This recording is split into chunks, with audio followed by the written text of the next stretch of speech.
নমস্কার বন্ধুরা, আশা করি সবাই ভালো আছেন। বন্ধুরা, আজকালকার এই দৌড়ঝাঁপপূর্ণ জীবনে এমন অনেক মানুষই রয়েছেন যারা কাজের চাপে সঠিক সময়ে খাদ্য খাবার খেতে পারেন না। সকালের খাবার দুপুরে, দুপুরের খাবার বিকেলে, বিকেলের খাবার সন্ধ্যায় বা রাত্রে খান। সঠিক সময়ে খাদ্য খাবার না খাওয়ার জন্য তাদের নানা রকমের শারীরিক সমস্যা হয়। তার মধ্যে একটি সবথেকে বড় সমস্যা হচ্ছে গ্যাস অ্যাসিডিটির সমস্যা বা জিওআরডির সমস্যা, গ্যাস্ট্রোইসোফেজিয়াল রিফ্লেক্স ডিসঅর্ডারের সমস্যা তাদের দেখা দেয়। আবার অনেক মানুষই রয়েছেন যারা সেডেন্টারি জীবনযাপন করেন, অর্থাৎ কাজকর্ম তেমন করেন না। তারা শারীরিক পরিশ্রম মোটেই করেন না, সবসময় শুয়ে বসে থাকেন, খাওয়া দাওয়া করেন এবং অলসভাবে জীবনযাপন করেন। আবার অনেক পেশার মানুষ রয়েছেন যারা বসে থাকার কাজ করেন। তারা হতে পারেন শিক্ষক, উকিল, গাড়ির ড্রাইভার বা কোনো ব্যবসায়ী। এ সমস্ত পেশার মানুষরা বসে থাকার কাজ বেশি করে থাকেন, এদের শারীরিক পরিশ্রম তেমন হয় না। এই সমস্ত পেশার মানুষদেরও একটি কমন সমস্যা হচ্ছে এই গ্যাস অ্যাসিডিটির সমস্যা বা জিওআরডির সমস্যা। তো এই গ্যাস অ্যাসিডিটি কেন হয়, গ্যাস অ্যাসিডিটি হলে কী কী সিমটমস দেখা দেয় এবং কিভাবে ওষুধ ছাড়াই ন্যাচারালি গ্যাস অ্যাসিডিটি থেকে সম্পূর্ণভাবে মুক্তি লাভ করা যায়, সে সম্পর্কে একটি ভিডিও আমি ইতিমধ্যে ইউটিউবে আপলোড করেছি। এখনও পর্যন্ত যারা এই ভিডিওটি দেখেননি তারা ভিডিওটি অবশ্যই দেখে নেবেন। ভিডিওর লিঙ্ক এই ভিডিওর ডেসক্রিপশনে দেওয়া থাকবে, আপনারা সেখান থেকে সরাসরি ভিডিওটি দেখে নেবেন। আজকের এই ভিডিওতে আমি আলোচনা করব কোন কোন হোমিওপ্যাথিক মেডিসিনের সাহায্যে গ্যাস অ্যাসিডিটির সমস্যা থেকে সম্পূর্ণভাবে মুক্তি লাভ করা যায় সে সম্পর্কে। তো ভিডিওটি খুবই ইনফরমেটিভ হতে চলেছে, আশা করি ভিডিওটি আপনারা স্কিপ না করে সম্পূর্ণ দেখবেন। আর হ্যাঁ, এখনও পর্যন্ত যারা আমার চ্যানেলে নতুন সাবস্ক্রাইব করেননি তারা প্লিজ চ্যানেলটিকে সাবস্ক্রাইব করে সঙ্গে থাকবেন। তো চলুন বন্ধুরা, শুরু করা যাক। গ্যাস অ্যাসিডিটির সমস্যা থেকে মুক্ত হওয়ার জন্য যে সমস্ত হোমিওপ্যাথিক মেডিসিনগুলি ব্যবহার করব, সেই মেডিসিনগুলিকে আমরা দুটি গ্রুপে ভাগ করব। সেই দুটো গ্রুপ হচ্ছে গ্যাস অ্যাসিডিটি অ্যাকুইট কন্ডিশন এবং গ্যাস অ্যাসিডিটির chronic condition. Gas acidity acute কন্ডিশনে অর্থাৎ খাদ্য খাবারের গণ্ডগোলের জন্য বা অনিয়মিত খাদ্য খাবারের জন্য যাদের প্রচণ্ড গ্যাস অ্যাসিডিটি হয় এবং সেই গ্যাস অ্যাসিডিটি অনেক দিন থেকে নয়, খাদ্য খাবার খাওয়ার গণ্ডগোলের জন্য বা অন্য কোনো কারণের জন্য, যাদের খুব বেশি দিনের সমস্যা নয়, অল্প দিনের সমস্যা, 2-4 দিন বা 10 দিন 15 দিন থেকে যাদের গ্যাস অ্যাসিডিটি হচ্ছে, সেই কন্ডিশনকে আমরা নাম দিলাম অ্যাকুইট কন্ডিশন। গ্যাস অ্যাসিডিটির অ্যাকুইট কন্ডিশনে প্রথম যে হোমিওপ্যাথিক মেডিসিনটি আমরা ব্যবহার করব, সেই মেডিসিনটির নাম হচ্ছে কার্বোভেজ বা কার্বোভেজিটেবিলিস। এই কার্বোভেজ মেডিসিনটি ব্যবহার করার আগে আমরা এই কার্বোভেজ মেডিসিনটির কিছু সিমটমস সম্পর্কে জানার চেষ্টা করব। যে সিমটমসগুলি রোগীর মধ্যে প্রকাশ পেলে তবেই আমরা কিন্তু এই কার্বোভেজ মেডিসিনটি প্রয়োগ করব। কার্বোভেজের সিমটমস হচ্ছে গ্যাস অ্যাসিডিটি হলে বুকে একটা জ্বালাজনক অনুভূতি হবে, হার্ট বার্ন হবে, অর্থাৎ গলা বুক জ্বলে যাবে, ঘন ঘন ঢেকুর উঠবে এবং ঢেকুর হবে জ্বালাজনক। ঢেকুরের সঙ্গে মুখে টক জল উঠবে এবং সেই টক জলের টকে মুখ এবং দাঁত সবটাই টক হয়ে যাবে। সেই সঙ্গে দিনের পর দিন শরীর শুকাতে থাকবে, ওজন কমতে থাকবে।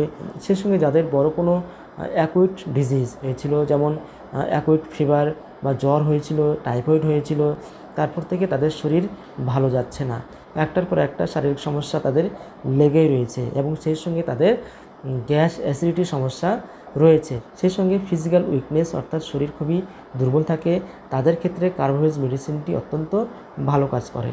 এক্ষেত্রে কার্বোভেজ মেডিসিনটি 30 cc পোটেন্সিতে 1 ফোঁটা করে দিনে 3 বার, সকালে, দুপুরে এবং সন্ধ্যায় হাফ কাপ জলের সঙ্গে মিশিয়ে খেতে হবে।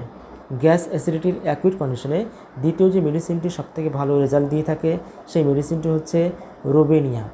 রোবেনিয়া মেডিসিনটি আমরা কখন ব্যবহার করব? এই মেডিসিনটির সিমটমস হচ্ছে যে গ্যাস অ্যাসিডিটি হলে ঘন ঘন ঢেকুর উঠবে এবং ঢেকুরের সঙ্গে মুখে টক জল উঠবে এবং সেই টক জল এতটাই টক থাকবে যে মুখ সবসময় টক হয়ে থাকবে এবং দাঁত পর্যন্ত টক হয়ে যাবে, এতটাই টক হয়ে থাকবে এবং সেই সঙ্গে শরীরের সমস্ত রকমের ডিসচার্জ টক গন্ধযুক্ত হবে। সেই সঙ্গে যাদের কোনো খাবার দাবার খাওয়ার পরপরই মলত্যাগের বেগ আসে, অনেক সময় খেতে খেতেই তাদের মলত্যাগ করতে ছুটতে হয়। তো এই কন্ডিশনে রোবিনিয়া মেডিসিনটি অত্যন্ত ভালো কাজ করে। এই রোবিনিয়া মেডিসিনটি 30 cc পটেন্সিতে 1 ফোঁটা করে কোনো ভারী খাবার খাওয়ার 30 মিনিট পরে এই মেডিসিনটি সেবন করতে হবে, দিনে 2 বার।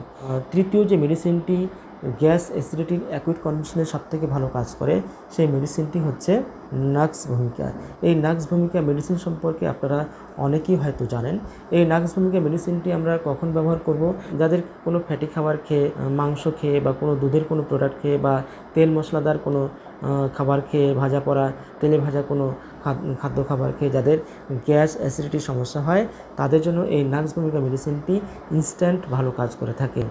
সেই সঙ্গে যে সমস্ত মানুষরা খুবই খিটখিটে, বদমেজাজি এবং অলস প্রকৃতির, যারা বসে থাকার কাজ করে, শারীরিক পরিশ্রম করে না, সেই সঙ্গে যাদের রাত্রে ঘুম ভালো হয় না, কনস্টিপেশনের সমস্যা রয়েছে, মলত্যাগ করতে বসলে তাদের স্যাটিসফ্যাকশন হয় না, মলত্যাগ করার পর তাদের মনে হয় যে আরও একটু হবে, মলত্যাগের বেগ যেন লেগেই থাকে।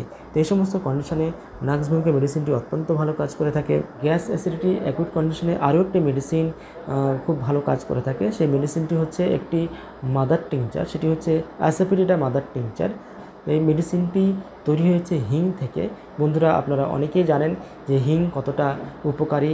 হিং রান্নার কাজে, তরকারিতে অনেক সময় ব্যবহার করা হয়। হিং নিয়মিত সেবন করলে পেটের নানা রকমের সমস্যা থেকে মুক্তি লাভ করা যায়। তো যাদের এই গ্যাস অ্যাসিডিটির সমস্যা রয়েছে, গ্যাস অ্যাসিডিটির জন্য যাদের গলায় একটা কনস্ট্রিকশন সেন্সেশন হয়, অর্থাৎ যেন মনে হয় যেন গলায় কিছু একটা আটকে রয়েছে, এরকম যদি সেন্সেশন হয় বা এরকম সিমটমস থাকে, তাহলে অ্যাসিডিটিটা মাদার টিংচার মেডিসিনটি অত্যন্ত ভালো কাজ করে থাকে।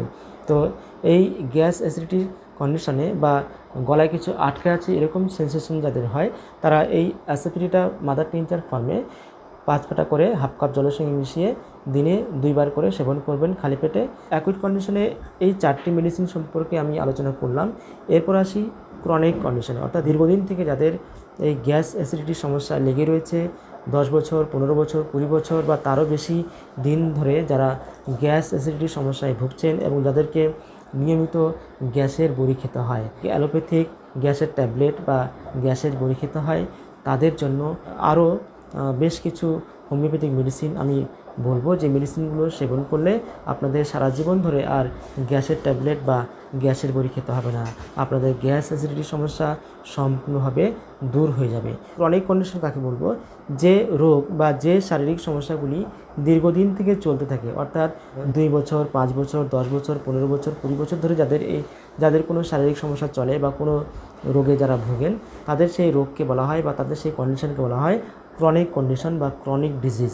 গ্যাস অ্যাসিডিটিতে যারা দীর্ঘদিন থেকে ভুগছেন, অর্থাৎ 2 বছর, 5 বছর, 10 বছর বা তারও বেশি দিন থেকে যারা ভুগছেন, তাদের গ্যাস অ্যাসিডিটির সমস্যা হচ্ছে ক্রনিক সমস্যা। গ্যাস অ্যাসিডিটি ক্রনিক কন্ডিশনে যে হোমিওপ্যাথিক মেডিসিনগুলি সবথেকে এফেক্টিভলি কাজ করে থাকে, সেই মেডিসিনগুলির মধ্যে প্রথম মেডিসিন হচ্ছে লাইকোপোডিয়াম।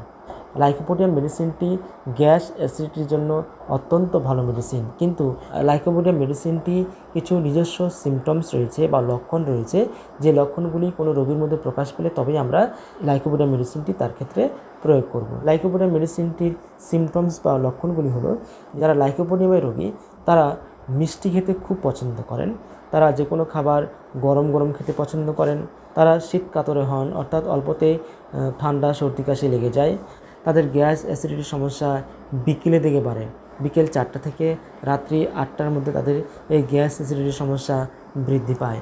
সেই সঙ্গে যাদের স্টুল, হার্ট, কনস্টিপেশনের সমস্যা রয়েছে, যারা অল্পতেই যে কোনো কাজ করতে গেলে নার্ভাস হয়ে পড়ে কিন্তু ইন্টেলিজেন্ট, যাদের ফ্ল্যাটুলেন্স অনেক বেশি হয়, অর্থাৎ নিচ দিয়ে বায়ু নিঃসরণ অনেক বেশি হয়, যারা রাত্রে ঘুমের মধ্যে উড়ে যাওয়ার স্বপ্ন দেখে, যারা খুবই সফট মাইন্ডেড হয়, উইপিং ডিসপোজিশন, অর্থাৎ অল্পতে যারা কান্না করে, এমনকি কেউ ধন্যবাদ দিলেও তারা কেঁদে ফেলে।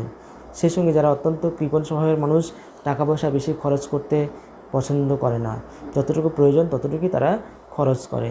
যে কোনো কাজ তারা করার আগে নিজের সিদ্ধান্তকেই চূড়ান্ত বলে মনে করে, কারো পরামর্শ তারা গ্রহণ করে না, বা কারো কাছে পরামর্শ গ্রহণ করলেও নিজে যেটা ভালো বুঝবে সেটাই সে করবে, অর্থাৎ ডিক্টেটোরিয়াল মাইন্ডেড হয় তারা। যে কোনো কাজ করার আগে তারা নিজের সিদ্ধান্তকেই চূড়ান্ত বলে মনে করে। লাইকোপোডিয়াম মেডিসিনটির আরও কিছু সিমটমস রয়েছে। সেই সিমটমসগুলি হচ্ছে যে লাইকোপোডিয়াম মেডিসিনের যারা রোগী তারা খুবই ইন্টেলিজেন্ট হয়, অর্থাৎ চালাক চতুর হয়, তবে তাদের নার্ভাসনেসের জন্য তাদের ইরেকটাইল ডিসফাংশনের মতো সমস্যা বা ইডির সমস্যা দেখতে পাওয়া যায়, প্রিমেচার ইজাকুলেশনের সমস্যা দেখতে পাওয়া যায়। সেই সঙ্গে যারা লাইকোপোডিয়াম রোগী তারা একা থাকতে পছন্দ করে না, তারা জীবনে চলার পথে সঙ্গী সাথী চায়, তারা একা থাকতে পারে না। তারা লাইকোপোডিয়ামের যে সিমটমসগুলি বললাম, এই সিমটমসগুলি যদি কোনো রোগীর মধ্যে প্রকাশ পায় এবং তার গ্যাস অ্যাসিডিটি সমস্যা থাকে, তাহলে এই লাইকোপোডিয়াম মেডিসিনেই রোগী সম্পূর্ণভাবে সুস্থ হয়ে যাবে এবং তার গ্যাস অ্যাসিডিটির সমস্যা যত ক্রনিকই হোক না কেন বা যত পুরনোই হোক না কেন সম্পূর্ণভাবে সেরে যাবে। এক্ষেত্রে লাইকোপোডিয়াম মেডিসিনটি আমরা ব্যবহার করব 50 মিলিসিমাল পোটেন্সিতে, অর্থাৎ 0/1, 0/2, 0/3 এই ধরনের পোটেন্সি আমরা ব্যবহার করব। ক্রনিক কন্ডিশনে গ্যাস অ্যাসিডিটি কমানোর দ্বিতীয় মেডিসিন হচ্ছে ক্যালকেরিয়া কার্ব। এই ক্যালকেরিয়া কার্ব মেডিসিনটি কাদের ক্ষেত্রে প্রযোজ্য হবে, অর্থাৎ এই মেডিসিনটির সিমটমস কী হবে, লক্ষণ কী হবে? এই মেডিসিনটির প্রথম লক্ষণই হচ্ছে 3F, অর্থাৎ 3টা F, fair, fatty and flabby. যারা দেখতে পরিষ্কার, একটু মোটাসোটা এবং সুন্দর দেখতে, যাদের মাংসপেশি তুলতুলে এবং থলথলে, সে সমস্ত রোগীদের জন্য এই মেডিসিনটি অত্যন্ত ভালো কাজ করে থাকে। ক্যালকেরিয়া কার্বের অন্যান্য সিমটমস হচ্ছে যে যারা ক্যালকেরিয়া কার্বের রোগী তাদের ঘাম খুব বেশি হয়, অর্থাৎ তাদের মাথা অনেক বেশি ঘামে, গলায় এবং ঘাড়ে অনেক বেশি ঘামে, মাথার পিছনের দিকে ঘাম বেশি হয় এবং সেই ঘাম এতটাই বেশি হয় যে রাত্রে শোয়ার মধ্যে তাদের বালিশ ভিজে যায়। সেই সঙ্গে ক্যালকেরিয়া কার্বের রোগীরা ডিম খেতে অত্যন্ত পছন্দ করে, মাংস খেতে খুবই পছন্দ করে এবং কাঁচা লবণ খেতে পছন্দ করে, কোল্ড ড্রিঙ্কস পছন্দ করে। দুধ খেতে তারা পছন্দ করে না, অর্থাৎ দুধ খেলে তাদের নানা রকমের শারীরিক সমস্যা হয়, ডায়রিয়া হয়ে যায়, গ্যাস হয়, অ্যাসিডিটির সমস্যা দেখা দেয় দুধ খেলে, অর্থাৎ দুধ তাদের সহ্য হয় না। সেই সঙ্গে যে সমস্ত রোগীদের হাত পা এবং সারা শরীর ঠান্ডা থাকে, আর গ্যাস অ্যাসিডিটি হলে যাদের ঘন ঘন ঢেকুর ওঠে, মুখে টক জল ওঠে, সেই সঙ্গে ক্যালকেরিয়া কার্বের রোগী অত্যন্ত শীতকাতর হয়ে থাকে, তাদের ঘন ঘন ঠান্ডা সর্দি কাশি লেগে যায়। এক্ষেত্রে আমরা ক্যালকেরিয়া কার্ব মেডিসিনটি 50 মিলিসিমাল পোটেন্সিতেই ব্যবহার করব, অর্থাৎ 0/1, 0/2 এবং 0/3 এই টাইপের পোটেন্সিগুলো আমরা ব্যবহার করব। ক্রনিক কন্ডিশনে গ্যাস অ্যাসিডিটি কমানোর জন্য তৃতীয় মেডিসিন হচ্ছে পালসেটিলা।